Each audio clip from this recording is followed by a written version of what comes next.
Welcome to Inside Engine Room, where we decode the complex machinery behind the world's most significant military and geopolitical defense decisions. In the freezing landscapes of Northern Europe, a major strategic shift has occurred, changing the balance of power in defense procurement. Norway has officially turned its back on traditional Western suppliers to embrace a rising giant from the east for its artillery. In January 2026, Oslo signed a historic contract worth 3 trillion won to acquire the K239 Cheonmu rocket artillery system. This decision came after a fierce competition where the Korean system defeated heavyweights like the American HIMARS and the German Europulse. The signing ceremony marked a definitive end to the hesitation that often plagues European defense acquisitions in the modern geopolitical era. Analysts were stunned as billions of dollars flowed to Seoul, instead of staying within the traditional NATO Defense Industrial Base alliance. For the Norwegian armed forces, this was not just a purchase, but a critical strategic move to ensure national security immediately. The harsh Arctic environment demands reliable equipment that can be delivered quickly, not promises of future technology that might never arrive. This deal effectively shatters the Buy European initiative, a policy designed to keep defense spending within the continent to protect jobs. European leaders have long argued that purchasing local weapons is essential for subsidizing regional industries and maintaining high-tech employment rates. However, political rhetoric could not overcome the hard reality that European manufacturers were simply unable to meet the urgent delivery schedules. Time was the critical factor that forced Norway to look beyond its neighbors and break the unwritten rules of European solidarity. The Cheonmu system offered something that no other competitor could guarantee: immediate availability and a proven track record of operational success. Norway had to choose between existing hardware ready for deployment and theoretical projects that were still stuck in the development phase. The German competitor Europulse was largely a paper tiger, existing mostly in digital simulations rather than on the physical battlefield. Choosing the German option would have required Norway to prepay for research and development costs without knowing the final product price. There was no clear delivery date for the Europulse, a risk that the Norwegian military command was unwilling to accept today. The American HIMARS system was a strong contender, having proven its lethal effectiveness in the muddy trenches of the Ukraine war. However, the price tag was a major stumbling block, with the American system costing nearly 3 times as much as Cheonmu. Furthermore, the production lines in the United States are currently overwhelmed, prioritizing supplies for their own military and key strategic allies. The logistical challenge of waiting for American shipments meant Norway would be left vulnerable for years before receiving their first units. In contrast, Hanwha Aerospace committed to a rapid delivery schedule, promising to hand over the first systems by 2027. This speed is possible because South Korea has maintained a robust wartime industrial base ready to scale production at any moment. Technologically, the Cheonmu features a unique dual-pod system, allowing it to fire 2 different calibers of rockets from one launcher. This flexibility gives commanders the ability to strike diverse targets, simultaneously adapting to the battlefield dynamics faster than any single-pod system. While HIMARS is limited to a single ammunition pod, Cheonmu doubles the firepower volume, offering a significant tactical advantage in combat. The reloading process is also optimized for speed, reducing the time the vehicle remains stationary and vulnerable to enemy counter-battery fire. A key strategic factor in this deal is the localization strategy Hanwha has implemented by establishing production lines in neighboring Poland. This facility serves as a regional hub, ensuring that spare parts and ammunition are manufactured within the European continent for safety. In the event of a conflict, supplies can be transported overland from Poland to Norway, bypassing the risks of transatlantic shipping. This logistical independence is crucial, as relying solely on American shipments could be catastrophic if sea lanes are contested by enemies. The partnership also opens doors to advanced weaponry, like the Cheonmu 5, a monster missile that has captured the world's attention recently. With an 8-ton warhead, this missile is designed to penetrate deep underground bunkers, earning the nickname of a non-nuclear tactical weapon. Traveling at speeds of Mach 10, it strikes with such kinetic energy that it can demolish fortified targets without needing explosives. This capability provides a strategic deterrent, giving non-nuclear nations a weapon that rivals the destructive power of small tactical nuclear devices. South Korea's drive for such advanced automation is fueled by a domestic crisis, a rapidly shrinking population, and a shortage of soldiers. To compensate for fewer troops, Seoul is aggressively automating its military hardware, making their systems more efficient and less labor-intensive. By exporting these systems globally, Korea reduces the unit cost for its own military, creating a virtuous cycle of defense economics. This strategy has propelled South Korea to become the second-largest arms supplier to NATO countries, rivaling traditional powerhouses like France. Norway's choice is a testament to this new reality, where performance price and delivery speed outweigh old political allegiances in Europe. Thank you for watching Insight Engine Room. Subscribe now to stay updated on the technologies shaping the future of global defense. As we look beyond Norway, we must understand that this deal is just one piece of a much larger global puzzle. The shift towards Asian suppliers is causing anxiety in Western capitals, where defense autonomy has always been a primary political goal. But the machinery of war waits for no one, and nations are prioritizing survival over the preservation of local industrial pride. The contrast between the slow, bureaucratic pace of European procurement and the agile corporate efficiency of South Korea is stark. Korean defense firms operate with a crisis mentality, constantly innovating, as if their own national survival depends on every deadline. This urgency is born from the reality of facing a hostile nuclear neighbor, forcing their industry to remain in perpetual readiness. For Norwegian troops, this means they will soon operate equipment that was forged in the fires of real existential tension. Critics question compatibility, but the Cheonmu system is designed to integrate seamlessly with standard NATO command and control data networks. Its precision-guided munitions allow for surgical strikes, minimizing collateral damage while maximizing the destruction of high-value enemy military assets. Beyond the purchase price, the life cycle costs of the Korean system are projected to be significantly lower than American alternatives. The availability of spare parts in Poland means that maintenance crews in Norway will not have to wait for transatlantic shipments. This reliability is paramount in the Arctic Circle, where mechanical failures due to cold can turn a weapon into a liability. Defense analysts agree that Norway has secured a deal that balances fiscal responsibility with top-tier military capability for the future. Norway is not alone. Other nations like Romania and Finland are closely watching this partnership as a model for their procurement. While the United States ramps up production, it will take years to clear the backlog created by the war in Ukraine. Europe cannot afford a capability gap during these volatile times, making the immediate delivery of Korean systems a strategic necessity. The system comes equipped with advanced targeting sensors that allow it to operate independently or as part of a larger battery. Its primary ammunition, the 239mm rocket, delivers devastating firepower with pinpoint accuracy over 80 kilometers away. This range allows Norwegian forces to strike enemy artillery from a safe distance well beyond the reach of standard counter-battery fire. Furthermore, the launcher is compatible with tactical ballistic missiles, transforming it from simple artillery into a deep strike strategic weapon system. These heavier missiles can neutralize command centers and logistics hubs deep behind enemy lines, disrupting their ability to wage war. Live-fire exercises in South Korea have repeatedly demonstrated the system's reliability with a success rate that rivals the best in the world. International observers have noted that the system performs flawlessly, even under the intense pressure of rapid-fire combat simulation scenarios.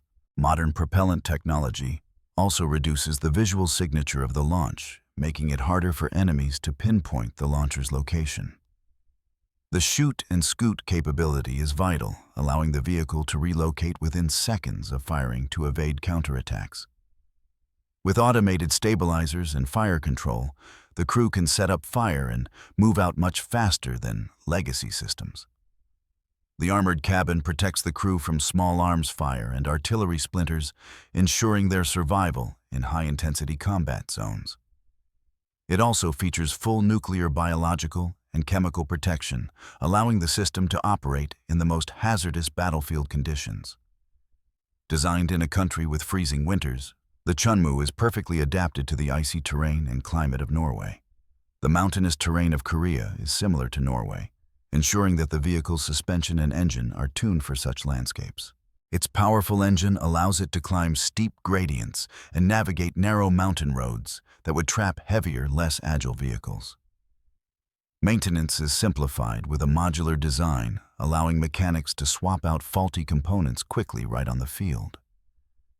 This modularity also means the system can be easily upgraded with future technologies without needing to replace the entire vehicle platform. The deal also likely involves industrial cooperation with Norwegian firms like Kongsberg, integrating local communications and combat management systems. This ensures that while the hardware is Korean, the digital brain of the system speaks the same language as the Norwegian Army.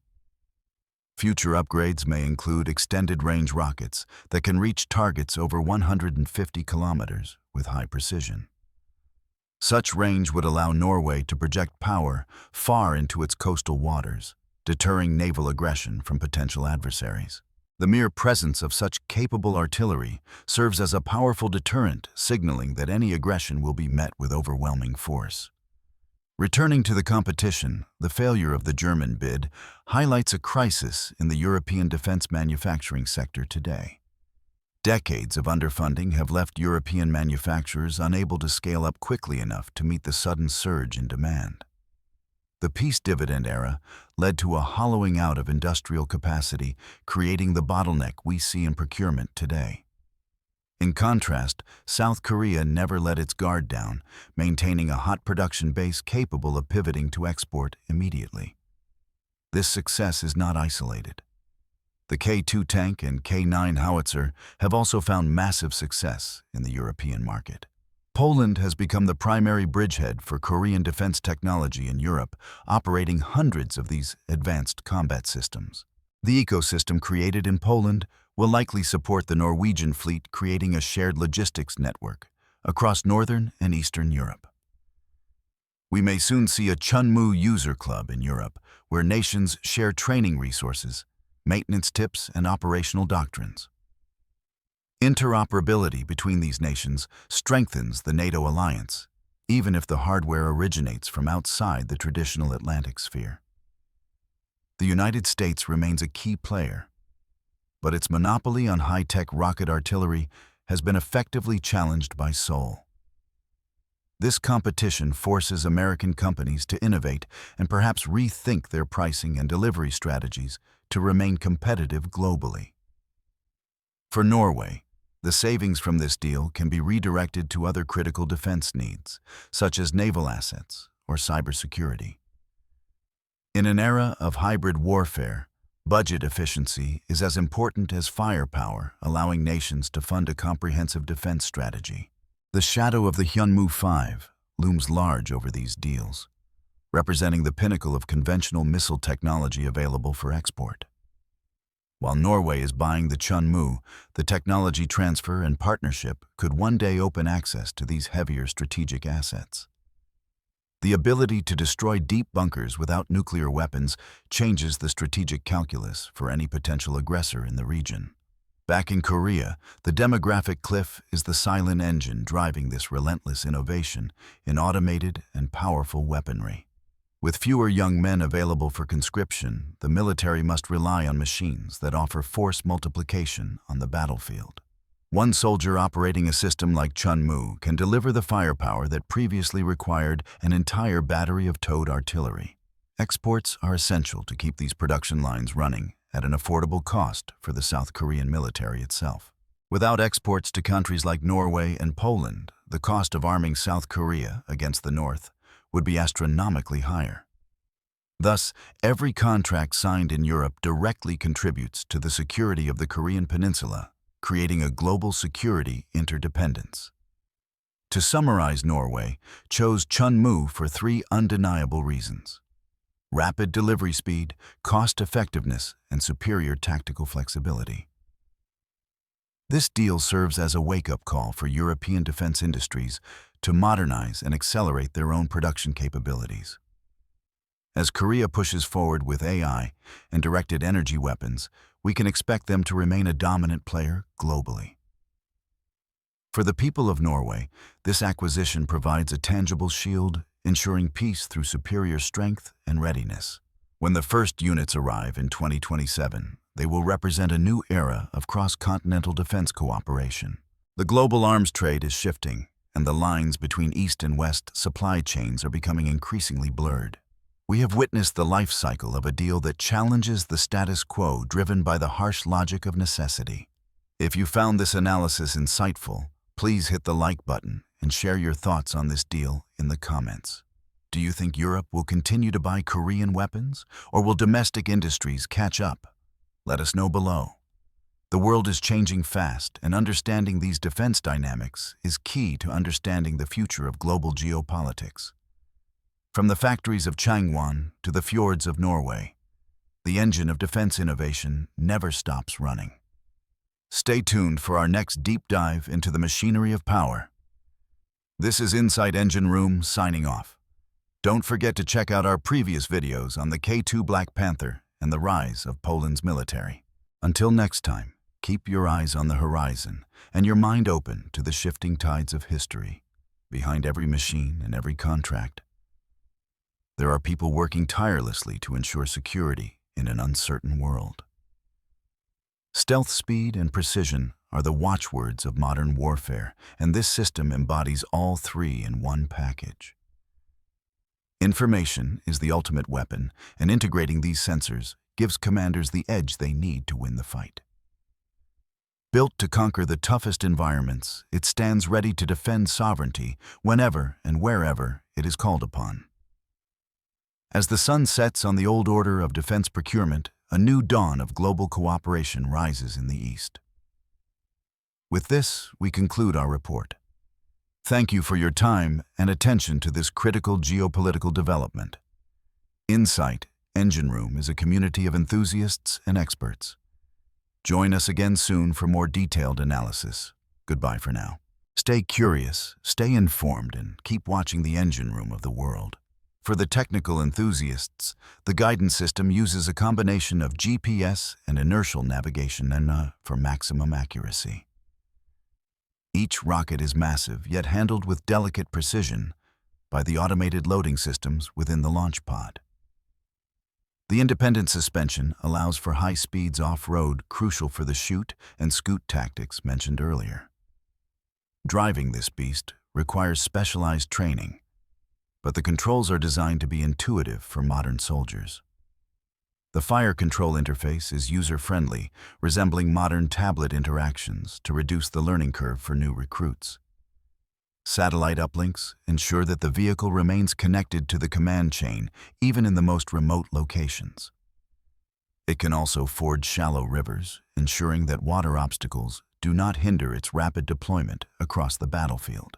Camouflage is key, and crews are trained to conceal the massive vehicle within minutes of reaching their firing position. War does not stop at night, and the system is fully capable of fighting around the clock in darkness. A full battery on the move is a sight to behold, representing a massive concentration of mobile firepower. Its mobility makes it a nightmare for enemy targeting systems, which struggle to fix a location before it moves. Future iterations may remove the cabin entirely, creating fully autonomous unmanned launchers controlled from a safe distance. Artificial intelligence will play a larger role, helping commanders select the optimal firing positions based on terrain data. Training exchanges between Korea and Norway will foster deeper cultural and military understanding between the two nations. The business culture of mutual respect and long-term commitment has been a decisive factor in closing this deal. The influx of new equipment also stimulates the local economy around Norwegian bases, creating support and logistics jobs. Ultimately, it's about giving the soldier on the ground the confidence that they have the best tools available. For the average citizen, this deal translates to security, allowing daily life to continue without the fear of invasion. The paradox of defense is that we build these terrible machines with the hope that we never have to use them. As we wrap up, we see how technology, geography, and politics intersect to shape the defense of a nation. We hope this detailed breakdown has given you a clearer picture of why Norway chose the Korean Cheonmu system. This has been an Insight Engine Room production. We are dedicated to bringing you the truth behind the headlines. Credits go to our dedicated research team who comb through contracts and technical manuals to bring you this report. Like the eagle watching over the mountains, these systems will stand guard over the North for decades to come. Follow us on all social platforms for daily updates. Thank you for watching, and we will see you next time. Insight Engine Room. Over and out.